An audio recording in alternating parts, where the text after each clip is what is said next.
But I think the biggest thing, and maybe one of the things that's helped me the most in my business, is my mantra, and I have it on my whiteboard right now, is progress over perfection. And I think a lot of the times we can get so bogged down in our own head, and there's so many complicated systems, and there's so many things. Okay, wait, I have to do this, and what if I don't do it right? And you learn how to do things not by reading or researching. You can get some fundamentals, but you actually learn it by doing. You Mhm. learn by doing.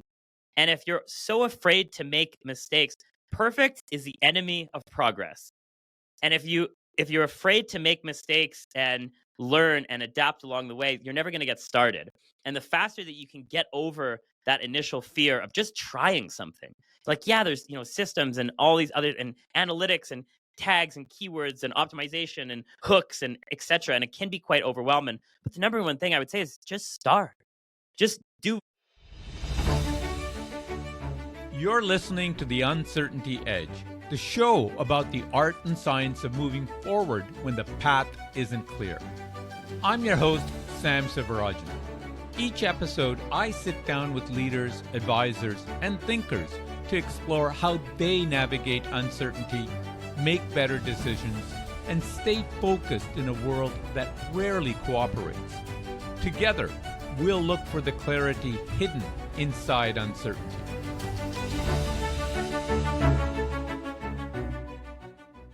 Hi, everyone. I'm Sam Sivarajan, and welcome to the show where we help decision makers navigate uncertainty with clarity and confidence. Whether you're guiding clients through complex transitions, leading teams through disruption, or facing your own pivotal moments, this podcast gives you the frameworks and insights from leaders who have mastered high-stakes decisions. Today, I'm joined by Philip Sutter, founder of PolicyStream and Affinity Life. Philip is an insurance broker who transformed his practice from traditional face-to-face meetings to a thriving six-figure digital business, built entirely through organic video content marketing and strategic niche positioning. He's now helping other advisors modernize their client experience through technology while teaching them how to market effectively in the digital age. If you've ever wondered how to build a sustainable, scalable practice in an uncertain market, this conversation is for you. Philip, welcome to the show. Yeah, thanks so much for having me, Sam. Philip, you built, as I've said in the intro, two companies, Affinity Life and PolicyStream, while maintaining an active insurance practice. Walk us through your journey and what drove you to pivot from being a traditional business owner and doing traditional meetings to building a fully digital brokerage. Well, I guess, yeah, there's two different things there. So the first is the agency. So I've been in the insurance industry since 2014, and I think I started like everyone else, friends and family, calling all your relatives up. Hey, do you want to sit down and have a meeting with me and talk Right. about financial planning?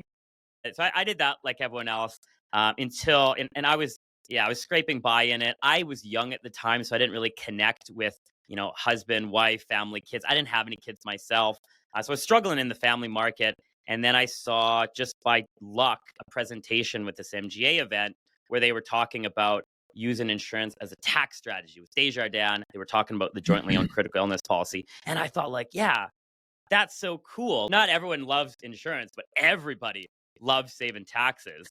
Exactly. And so that's when I was maybe 2 years in the business, 2.5 years in the business. That's where I transitioned into working in the corporate market, which in and of itself is its own beast. And we did, I had I guess you could say, a wonderful time in that. There was lots of learning, lots of hurdles. The deals take a lot longer, Yes. but over 3, 4, 5 years, I started to get some footing in there. I did have the opportunity to partner with a tax firm out of Toronto. So a team of lawyers that did all these corporate restructure and butterfly transactions. And that really allowed me to get very technical, right? But I did that up until COVID. And then when COVID happened, that's when I had the opportunity to take a step back, and like everything was face to face. It was all seminars, dinner events, wine and dines, networking, boots on the ground, downtown, suit and tie. I mean, you understand, you know what I'm talking about. And that's fine, but I kind of had a chance to take a step back, and I was like, is this what I want to do for the next 30 years of my life? And I mean, we'll probably talk about it on this podcast, but like, no, I want to be in the mountains. I'm a rock climber, ice climber, backcountry skier. I just want to live out in the mountains, or, out of my van and be in, Utah or Yosemite or, California and climbing. And if I can do a little bit of work for my laptop and, make some money, great. So I had the opportunity at that time to, look at what I wanted to do. And is this what I want to do for the rest of my life? And, I thought about it long and hard. I said, no, I don't like this isn't sustainable. Like I am the business. If I'm not in front of the room, nothing gets done. Doing seminars, sitting down with clients, meeting people face to face, no money is coming in. I have no system. I am the business. I don't own a business. I am the business. And so it was at that time that I started to do a little bit of research and start this journey, thus far into like, okay, how do you get clients online? Like, how do you get leads? What is a lead? Like, what's a funnel? What's Hmm. email marketing? And I didn't know any of this stuff. I didn't have Instagram. I barely had Facebook. I think I just had my mom and my brother on there as friends. Didn't have any YouTube channels. I didn't have anything else. And I started this, journey into the digital landscape and through various different resources, but self-taught and otherwise, I was able to, I think, crack the code on digital marketing and scale my insurance brokerage now to 100% online. I haven't met with a client since pre-COVID. I haven't met with anyone in person. So it's 100% online and it's 100% through social media and digital marketing and partnerships. Well, there's so much to unpack there, Philip. I love it. You said a couple of things that really resonated with me, that the aha moment where you realize that this is a lifestyle practice that you've got, which is you versus creating a business, right? And I think that that's a journey that every successful advisor I know has gone through. You just seem to have gone through it relatively early in your career. So congratulations. And the Thank you. second thing I thought is I love the mindset and positivity that, when you talk about COVID gave you the chance to sit back and rethink. I think others would sit there and say it forced us to kind of, but look, I love it. I think Yeah. you're absolutely right. Every uncertainty, there's opportunity if you know how to frame it and think about it. And you're just the poster child for it, right? Yeah. Thank We talked before, Philip. You mentioned that it took you a solid 12 months of consistent video content marketing before you saw your first client from that channel. Now, Yeah. doing digital work, not to the same extent that you are, I can totally picture that. And I must say, it takes real conviction in the face of uncertainty to continue, because you don't have metrics, you don't have anything that sits there and says, is this going to work? Yeah. There's just this belief that if I keep doing it, it's going to eventually. It did. But I guess the question, and this probably underpins pretty well every entrepreneurial endeavor, like when you're going through it, you don't know that it's going to succeed. So what kept you going during that period? And how did you manage the doubt that comes very heavily when you're Yeah. investing in something unproven and something that is brand spanking new to you? It isn't that you could have gone to a lot of people in the Mhm. industry that have, charted this path before, that this is the way to do it, this is not the way to do it. How did you manage that? Yeah, that's a great question. There's a quote from Elon Musk where he's talking about what it's like to start a business, and he says it's like eating glass while staring into the abyss. And I think that's pretty accurate. I'll be completely honest and transparent. I wish I could say that I had blind faith and I had such conviction and I knew it was going to work and I just put my head down. That's not the case. So, what actually happened with the video content marketing? So I did try making a bunch of videos for YouTube actually back in 2017. I still have them.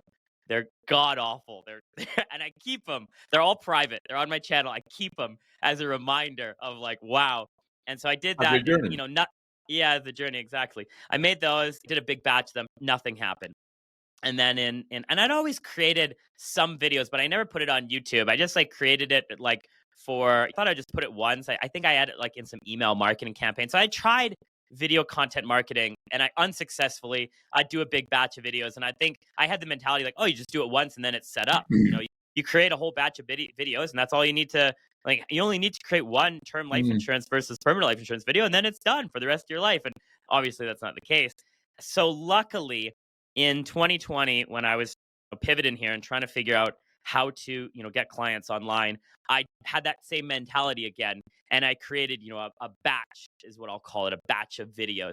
And I put a little bit more effort into this batch. I put a little bit more, of a thumbnail and I tried to research it, but they're still god awful. They were recorded from my webcam, like on my computer, not even a camera. no microphone, just like the webcam audio, terrible. Behind me is just the drywall, my wall, nothing. It's just a blank white wall. And there's me in front of the video. And in today's video, I'll be discussing salary versus dividend and the differences for business owners. And I created, I don't know, maybe 20 or 25 videos in early 2020. And then, nothing happened. YouTube doesn't work. It doesn't work. I'm done with it. And so I stopped. I stopped making the videos. And I think, and I had so many doubts, of course. Like I try something, I tried out, I tried LinkedIn, didn't work. I stopped. I tried Facebook, didn't work. I stopped. That was my mentality. I tried it for a few months. It didn't work for me. Oh, it doesn't work for financial advisors. It doesn't work for insurance brokers. My Right. clients aren't on social media. My clients aren't going to YouTube to try and find me. And Mhm. it's just a poor mentality that I had. But thankfully, this set of videos that I had recorded, some of them took off for whatever reason.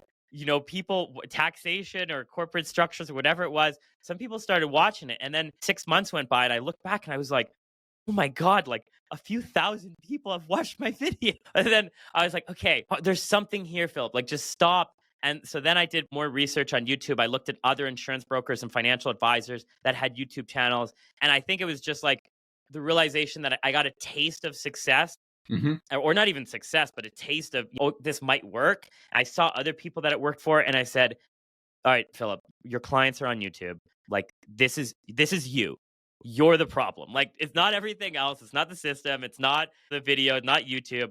You're the problem. You need to commit to this until it works. If you're not getting views and people aren't clicking on your video, it's you. You didn't do a good thumbnail. You didn't do a good title. You didn't do a good video content. You didn't have a good hook, whatever it was. And so I think luckily I had that initial validation and I took that. And then I just went all in on YouTube and I committed to it. And from that point, it probably took another 6 or 7 months. So it was 6 months from the original to the final. And then I got my first client. Someone reached out like, "Oh yeah, I want to buy life insurance." And I was like, "Where did you find me?" And they're like, "From YouTube." I was like, "From YouTube? Oh God, okay, great."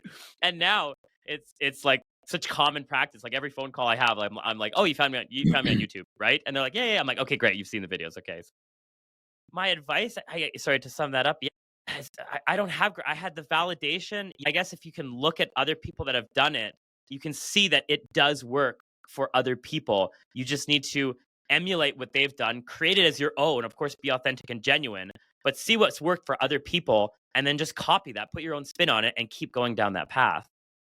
I think what I really like about what you're saying is that, and of course, having that win helped energize you and give wind in your sails. But what I hear you saying is that you were able to break it down to fundamentals, that you went back and said, reanalyzed each piece of this and reimagined it, right? Instead of saying, okay, I've done all of this, why isn't it working, throwing up your hands and walking out, you use that slight bit of momentum to sit there and say, okay, if I tweak this, would that be better? If I tweak that, would that be better? And what you're describing is really experimenting, right? I mean, you're experimenting to see what would be your, tracking the data. And look, I've always believed, and most entrepreneurs, successful entrepreneurs, you brought up Elon Musk before. I think that's what it's all about, isn't it? It's about experimentation. Yeah. It's about testing and learning. And there are no sacred cows. You can go back and sit there and say, okay, I did this. I thought it would work. It doesn't work. So let me revisit how it might work and get inspiration or ideas from other people, right? Yeah, no, I love that. Now, you touched on this, and it's interesting, and I think it relates to, in an oblique way, it relates to the idea of building a successful practice. But you talked earlier about you being a mountain sports enthusiast. Yeah. And you had told me in our pre-call that your niche focus was on that market: rock climbing, ice climbing, backcountry skiing. How did you identify and commit to this niche?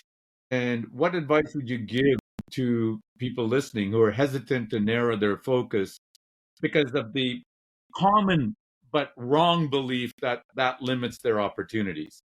Yeah, I guess there's like a few things there, Sam. So the first thing is that for years, I tried to separate my professional life from my personal life. It's almost like I was embarrassed.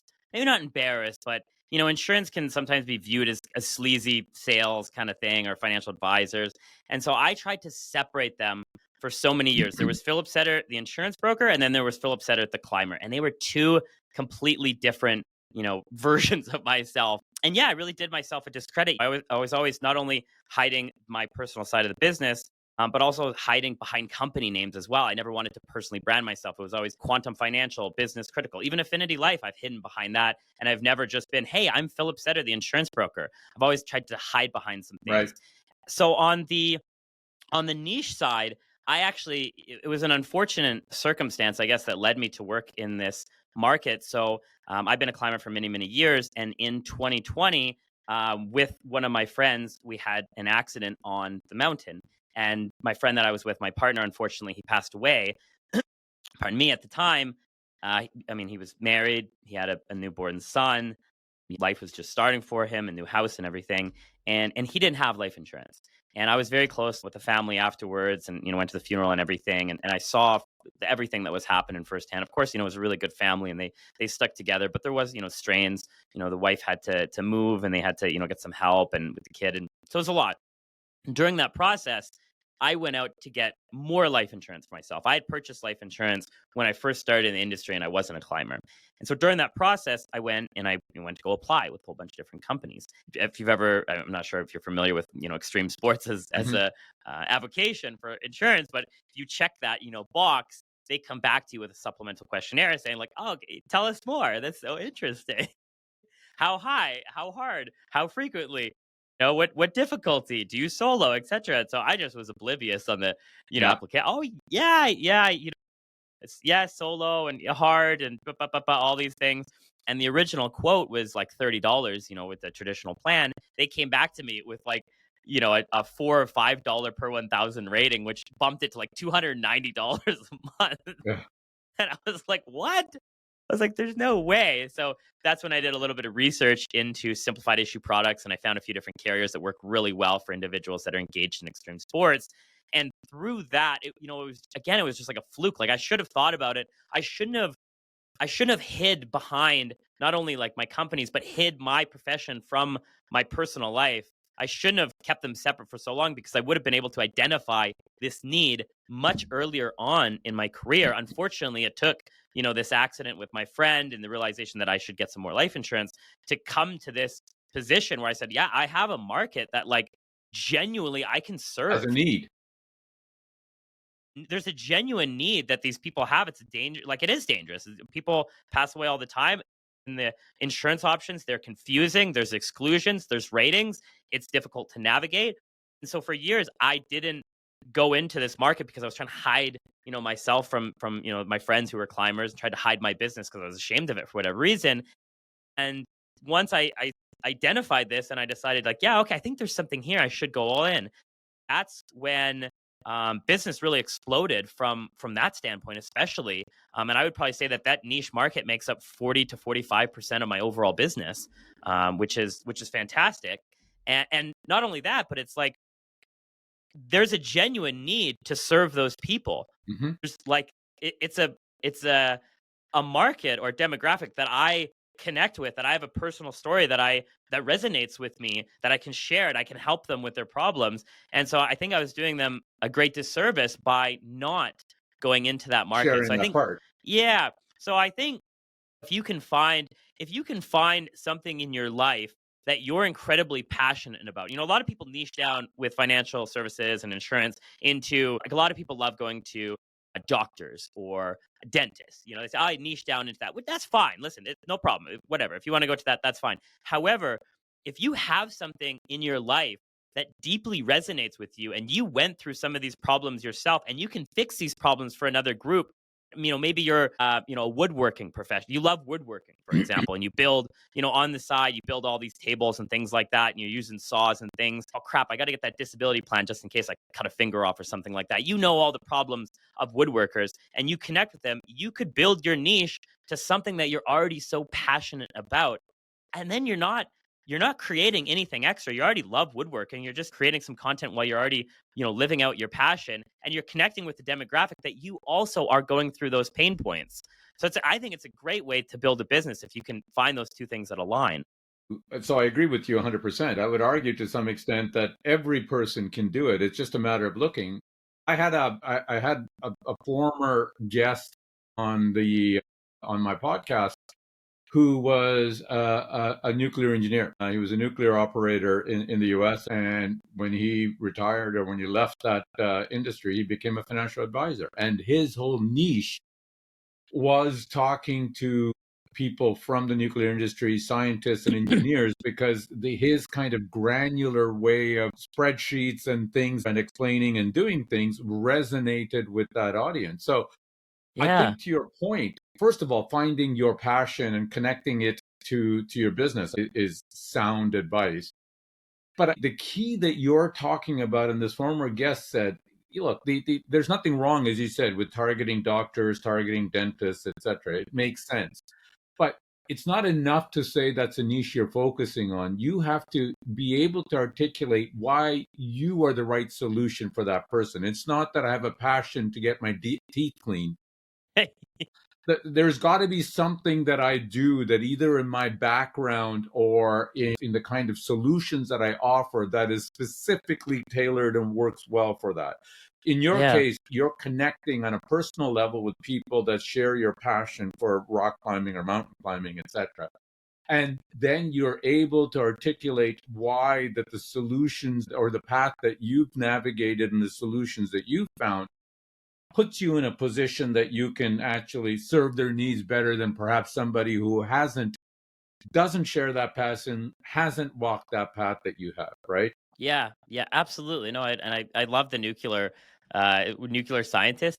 I love that because like someone would look at that and say like, oh, there's no way you could niche into this, and he's even a past occupation as well. I used to be an electrician before I came into the financial services industry, and I could have went all in on electricians. I know the pain points of everything that you go through. So yeah, there's got to be you have to find exactly. You can't just, I mean, you can, but there's a better way to do it.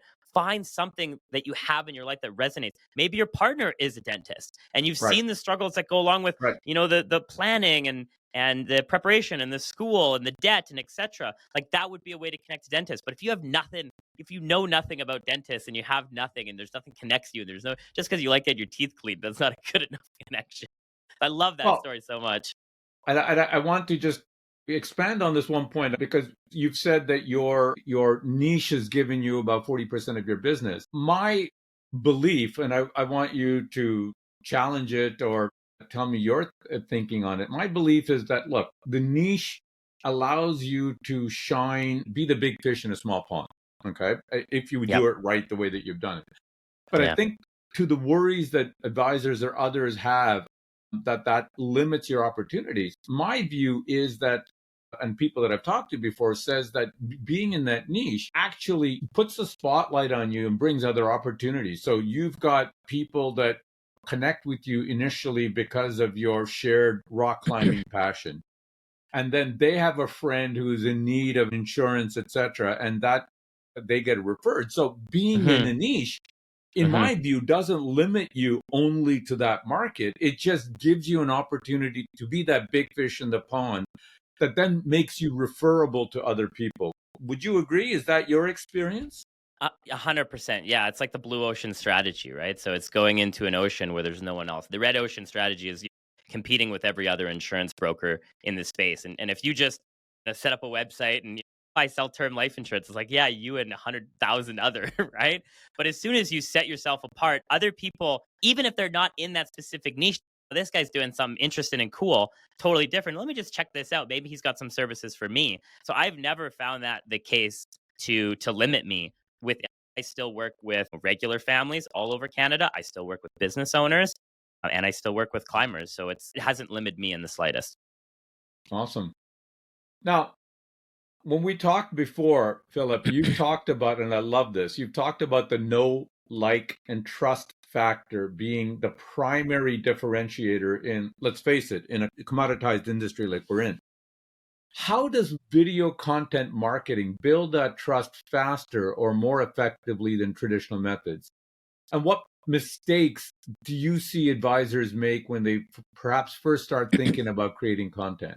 That's a really good question. Yeah. So number one, if you like, there's nothing that separates us from anyone else. We have the same products, the same companies, the same methodology for the most part. So in order for someone to pick me over you, over any other broker, they need to, again, have that know, like, and trust factor.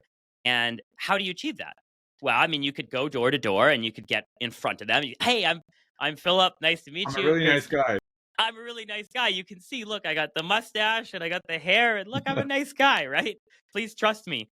You can do it by a number of other things. But I mean, how do you build know, like when you purchase something? Is it from just seeing a text based ad, or 100%. just like think about when you choose a realtor or a mortgage broker or anyone else? You want to get to know them on a personal basis, and so the best way to do that is, unfortunately, getting in front of the camera and getting your face out there. I mean, the other way you could do it is, get in front of them in real life if you want to go door knocking and door to door. I absolutely hate that more than anything, And it's not scalable, right? and it's not scalable.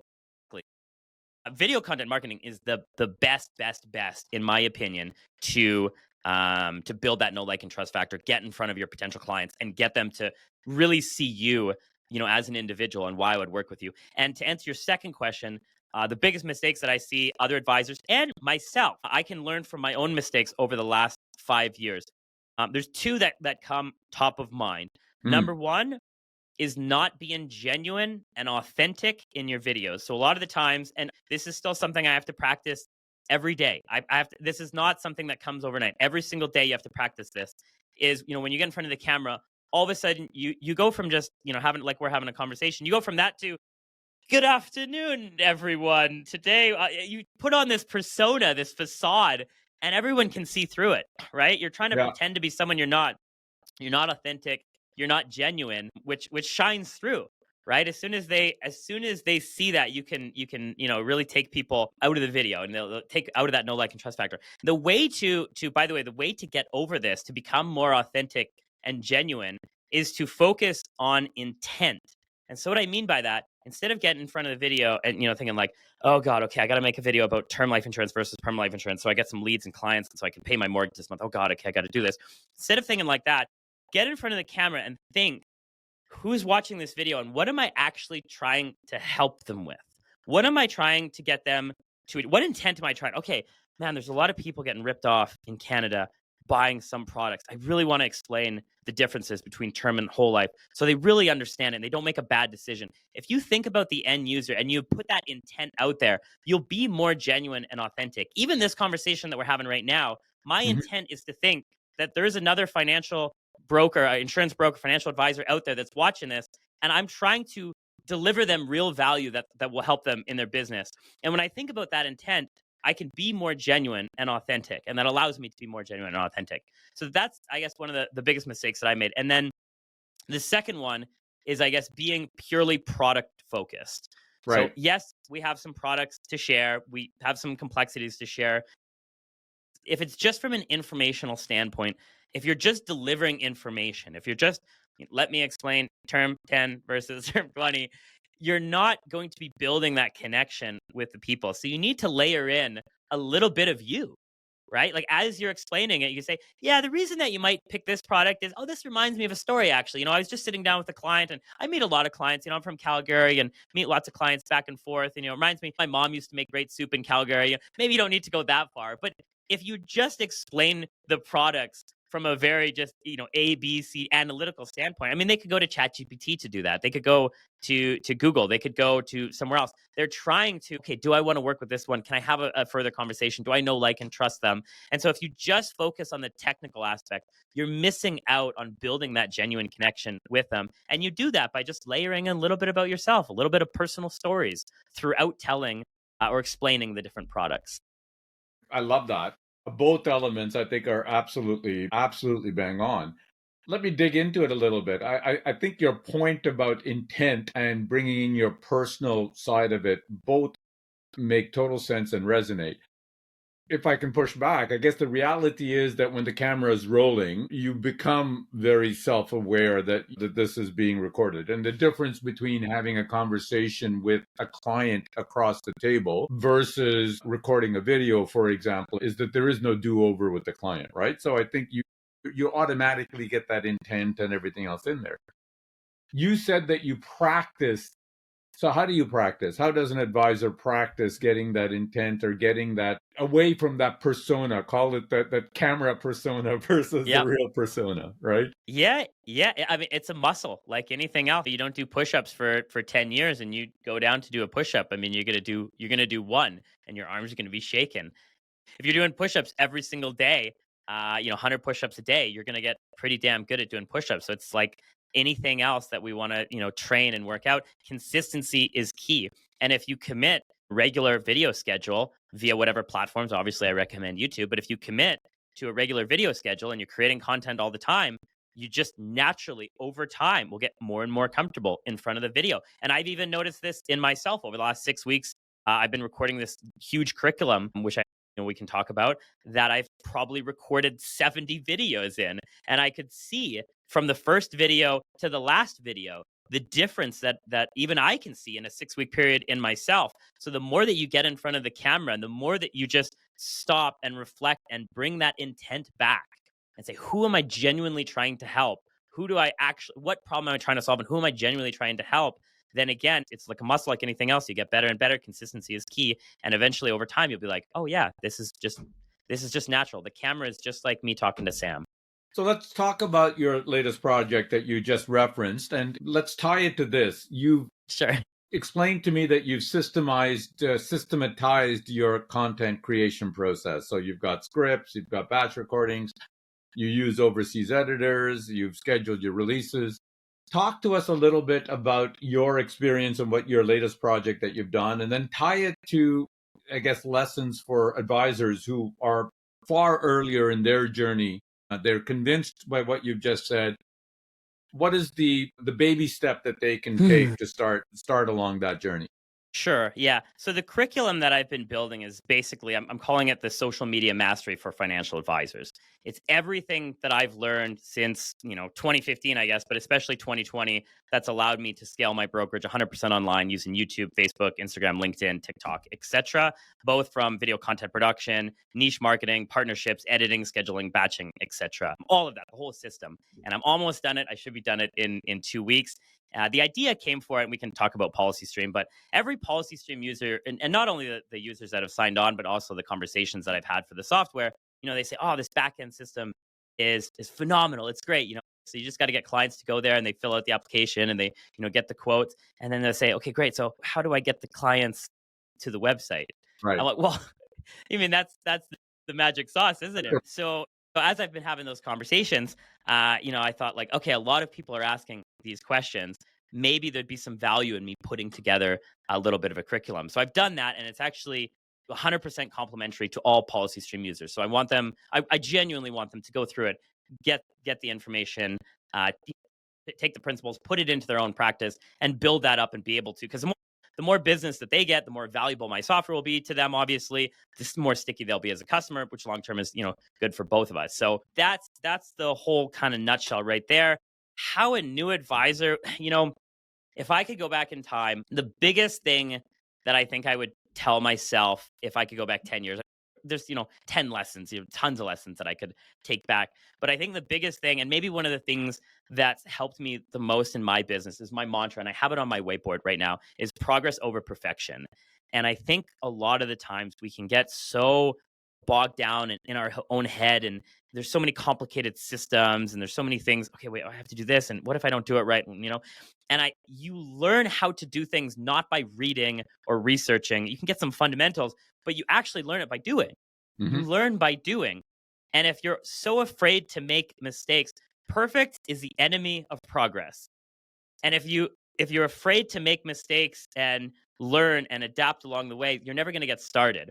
And the faster that you can get over that initial fear of just trying something, like, yeah, there's, systems and all these other, and analytics and tags and keywords and optimization and hooks and etc. And it can be quite overwhelming. But the number one thing I would say is just start. Just do something. Start with one thing and then do one more thing and then do one more thing. And if you focus on progress over perfection, eventually over time, you will achieve something. And I think just to put one thing here, there's a video that Mr. Beast put out He just put it out a couple weeks ago. Mr. Beast is the #1 YouTuber on the planet, 500 million subscribers or something like that. And he put out a video that he had recorded in 2015. And he had recorded it and scheduled it on his YouTube channel. And it said, "Hi, me in 10 years." I don't know if you've seen the video. It's absolutely, you should go watch it after if you haven't seen it. It's a great video. And in the video is him in 2015. And he's like a kid. And he's like, "Oh, here I am on YouTube making this video. I hope that this is me and hi me in 10 years. I hope I have at least, if I don't have at least 1 million subscribers, God, I would have failed in life. Like I would have failed at YouTube, right? At least 1 million. I'll be happy as long as I'm over 1 million. I'll be good.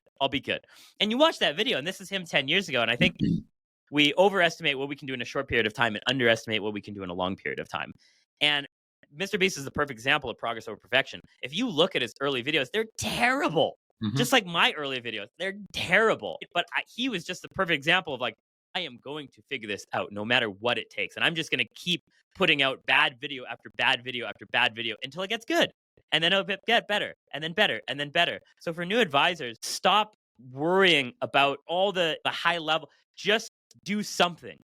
And then tomorrow do it a little bit better and keep doing that over time. Look, I love that. And I think this is so relevant especially in today's age of highly curated social media, the highlight reels that you only see. Something I always have to tell my now 23-year-old daughter is that the problem with social media is that you don't see the blooper reels, you see the highlight reels, right? Yeah. And so it is, as you say, the finished polished product that you see of Mr. Beast is 10 years. It's a 10-year overnight success story, right? And I think the big obstacle to getting to where you want is just not trying it at all, not starting at all. You said, Mr. Beast, I'll use Confucius. Confucius says the journey of 1,000 miles starts with a single step, right? So, yeah, that's great. And and along the lines that you've just talked about, in our earlier call, you said something powerful, which is that once you commit to doing something until it works, you can never fail. You just haven't succeeded yet. Now, that sounds like something out of a fortune cookie, but I do love it because I think you're 100% right. But that's a mindset shift that many struggle with. How do you help advisors and entrepreneurs develop that level of conviction, especially when results aren't immediate and when things can't be measured? And I think this is the biggest challenge, I suspect, for a lot of people who are quantitative, who work in industries like ours, where you've got metrics that tell you, you've got a sales funnel, you've got a number of policy proposals that you put, you've got applications completed. You can do the metrics to say, are you making progress or not? In something like this, the best analogy I would use is it's like boiling water, right? Until you see the bubbles come up on the pot of boiling water, you don't know that it's boiled. But if you put your hand into the water midway through, you're going to hurt yourself because things are happening. You just can't see it, right? How do you get that kind of belief or mindset into you in doing things like this where it is like the pot of boiling water? Sam, that's such a great question. I wish that I could give like a great succinct answer. I'm just thinking about my own life and my own businesses and all my projects that I've tried and all the failures that I've done over the last 10 or 12 years. And the only thing that I can pull from my own experience, I suppose, like a lot of things that I've done in business, I've just went all in. I've leveraged myself. Even when we started Affinity Life in 2020, we invested quite a bit into the technologies for building out the self-serve platform. And of course, with the business market drying up, no face-to-face interactions, I was quite stretched thin financially. So I was all in. So it was kind of like the burning the boats. There's a story of the Spanish army. I think it was the Spanish army that came over to the Aztec Empire and they burned the boats and said, we're either dying or we're taking over the country. It's one or the other. Right. So for me, a lot of the time, it's been like a burning the boats. It seems like with every project that I start, I double down. I take everything that I have and then 10% more. And I doubled down on it. Even now with this PolicyStream venture, we're heavily invested into that. And I'm doubling down and we're all in on that. So for me, I've never had the opportunity, I suppose, to back out. And so it's just been a blind conviction. But with time and with every successful project that you do, you start to gain a little bit more belief in yourself. And so at first, I had no belief in myself and no confidence. And then I built some in the business owner market. I can make money. Okay, I know how to sell. I can make a business, and then it's like, okay, something's there.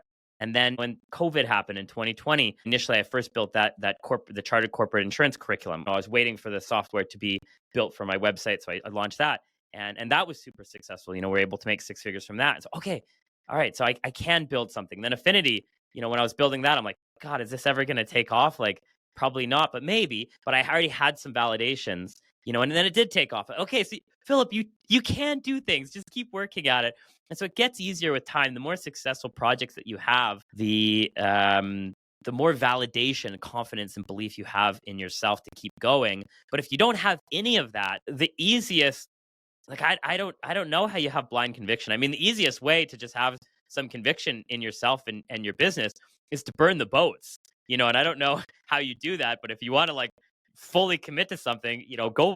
I'm not recommending this, but like go buy a new house or a new car that you have to afford or something, and this is it, do or die. Like we're either going bankrupt or we're gonna make it. That puts a fire under your ass, and you're like, okay, I need to keep going. That's probably not great advice. It's definitely not great financial. Not from a financial advisor.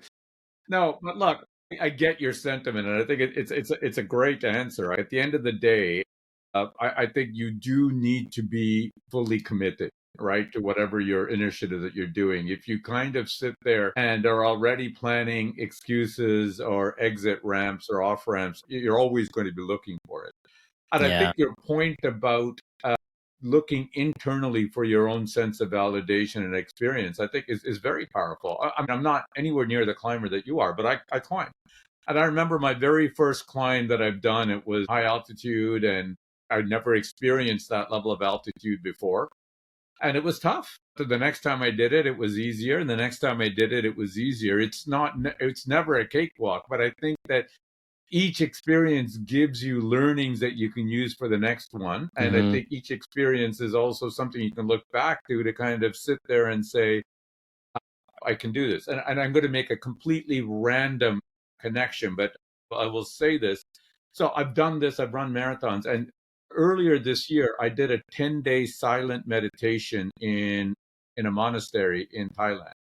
And I swear it was the hardest thing I ever did. Okay. It was like vegetarian, no sugar, no coffee, nothing, like 1,000 calories a day. And 3 days in, would have checked out if I could have, etc. And I think the only thing that kept me going when you're talking about this as an example is I remembered that I had these other experiences in a different context, but other experiences where I remember climbing halfway up a glacier that I was thinking to myself that if a helicopter came and offered me a ride back down, I would probably take it. But no helicopter came, so I kept going. And 45 minutes later, I'm sitting at the top of the summit, right?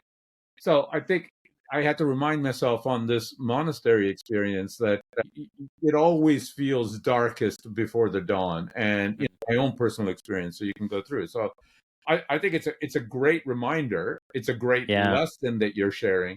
It's not easy to implement, but I would argue that anybody, like even if you're new to the industry or you're starting out, or if this is your first career, we all have experiences growing up, dealing with adversity, being persistent and persevering to get to a goal. And that's the cookie out of the cookie jar that we need to hold on to. Yeah, I love that so much. Thanks for sharing that. And the silent meditation, that's congratulations on completing that. That's something that I would never be able to do. So it actually was my wife was betting against that I could stay silent for 10 days, but she lost that bet, I would say. So Philip, you've navigated major uncertainty, which is a big theme of this podcast. You've launched a digital brokerage during COVID. As you said, you got the opportunity. You invested in unproven marketing channels. You built a software company in a competitive space. What's your framework or toolkit for making decisions when the path forward isn't clear and the outcome is uncertain? That's another great question that, again, I wish I would have a great succinct answer for you. I think one of the things that myself personally I'm just really good at, I'm good at compartmentalizing. I'm good at putting things in their own specific silos and not creating, an overall stress ball. Sometimes you can have so many things happen in your life, you start to attach them together. Right, I right. do, and they're not related at all. One is something, like, oh, I forgot to take the garbage out, and the other one is like, oh, I lost a client. Two completely unrelated things, but you put them together. Yep. The garbage is You're overflowing, catastrophizing. and I lost a client. Yeah, and so I think I just do a really good job. And I don't do it. Of course, I slip up like everyone else. I'm not perfect, but I have developed these skills to, one, have just blind conviction and ambition, and two, compartmentalized. And so if I have stresses in one individual company or project, I retain them to that one specific. Okay, there's some things I need to work on in PolicyStream. Okay, so we have some bugs. There's some issues happening. Some clients aren't liking some of the features. Okay, we lost one. Okay, I need to fix that. Okay, that's fine.